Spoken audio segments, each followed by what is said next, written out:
देख के आश्चर्य में पड़ गए। ओहो, हम साक्षात जगदम्बा के पास बोले हाँ आदि शक्ति मां पराम्बा है। तीनों देवता हाथ जोड़कर की स्तुति प्रार्थना करते हुए बोले मां आज्ञा तो आप प्रदान करें, मैं पूर्ण कर दिखलाऊंगा, जो वस्तु संभव हो जग में मैं उसको भी ले आऊंगा। मां भगवती ने कहा तुम्हारे लिए तुम तीनों देवताओं के लिए केवल एक ही आदेश है। बोले क्या? तुम तीनों के तीनों अपना वर्चस्व बना करके बैठे हुए हो और तीनों के मन में घमंड आ गया है कि हमसे बढ़ करके न भूतो न भविष्यति। और जब आप लोगों के मन में अहंकार आएगा तो ये सृष्टि ज्यादा दिन टिकने वाली नहीं है, क्योंकि सृष्टि तुम्हारी नहीं है, ब्रह्मा न विष्णु और न महेश की है। सृष्टो या सर्ग रूपा जगत वन विधौ पालनीया चरोत्री संधारे चाप्यस्या जगन्मुखिलम क्रीडनम या पराख्या। अगर मैं चाहूंगी तो इस संसार का सृष्टि सृजन करूंगी, और मैं चाहूंगी ना तो जासु बिलासु सृष्टि लय होई। मैं अपने भावों की टेढ़ा कर दूंगी ना तो पूरी सृष्टि ध्वस्त हो जाएगी। और तुम तीनों के मन में अहंकार आ गया था कि यहाँ के मुख्य संचालन करने वाले हम लोग हैं। कभी अपनी पावर हाउस मत भूला करो कि तुम लोगों को भी पावर कहीं और से मिल रहा है। जिस दिन मैं अपनी पावर, अपनी ताकत, अपनी शक्ति खींच दूंगी ना तो शिव 100 बन जाएंगे, मुर्दा कुछ भी नहीं कर पाएगा। ये सब मेरी शक्ति के द्वारा हो रही है। और जीवन में जो कुछ भी होता है मेरे भाई बहनों, बिना शक्ति के कुछ भी नहीं हो सकता। अक्सर करके आद्य गुरु शंकराचार्य एक ओहम द्वितीयो नास्ति के महावाक्य को पूरे संसार में प्रचार प्रसार करने लगे। अर्थात ब्रह्म सत्यम और जगत मिथ्या, ये इनके मन में भाव आ गया। अर्थात ब्रह्म ही संसार का सर्वश्रेष्ठ है और ब्रह्म के बाद फिर कुछ नहीं है। भगवती समझ गई कि इस पगला को इतना भी मालूम नहीं है, केवल ब्रह्म को बनाने वाली मैं हूं।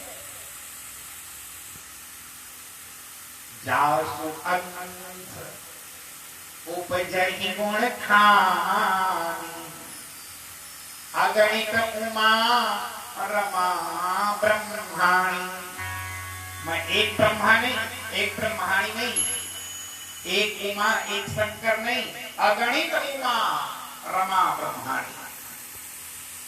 अब जिसको मैं बनाती हूं और उसको ये बोल रहा है कि ब्रह्म सत्यम और जगत मिथ्या।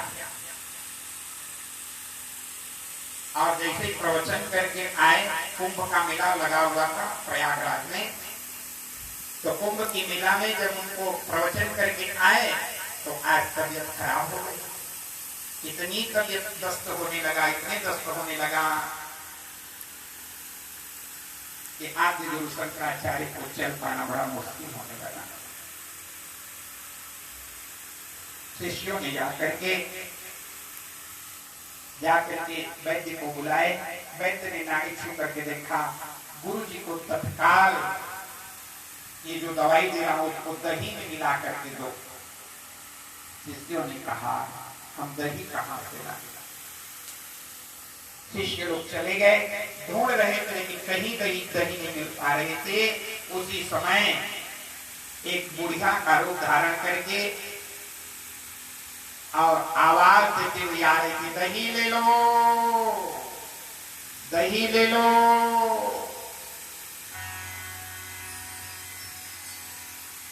अपने तंबू के अंदर से गुरुदेव ने आवाज लगाया, अरे ओ माई, आपके पास दही है? हाँ बेटा दही है, ये थोड़ी दही हमें भी दे दो। आ जाओ, आप जल्दी आप दही ले जाओ। अब्बू के अंदर से आवाज है, माई मेरी शक्ति नहीं है, मैं उठ नहीं पाऊंगा, आप अंदर आ जाओ, एक कटोरा रखा है इसमें दही डाल दो मां। वो बूढ़ी माई आई अंदर और दही को डाल करके उसके हाथ में पकड़ाते हुए बोले, मूर्ख, थोड़ी सी तेरी शक्ति को खींच दी तो उठ नहीं पा रहा है, तू राजनीति करता है, ब्रह्म सत्यम जगत मिथ्या, तेरा ब्रह्म आके तुझको उठा के बताए तब मैं जानूंगी कि हाँ तेरे ब्रह्म में शक्ति है। अरे तेरे ब्रह्म में भी शक्ति बन के मैं बैठी हूं। पटकले चरणों में गिर पड़ी, मां आप कभी जीवन में भूल के कभी नारी का अपमान मत करना, शक्ति का अपमान मत करना। शक्ति वह चीज है राजन जो जीवन में अक्षर कभी समाप्त नहीं हो सकते, इसलिए याद रखना शक्ति की निंदा कभी भूल के न करें।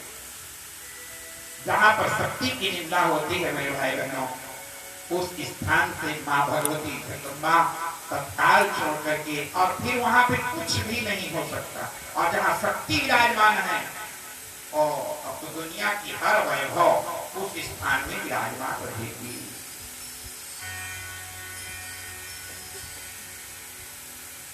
नेत्र खुल गया, मां अब समझ में आया, ज्ञानी नाम चेतांसे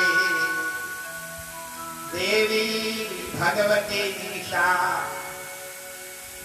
बलाला कृष्ण मोहाय महामाया प्रयक्षते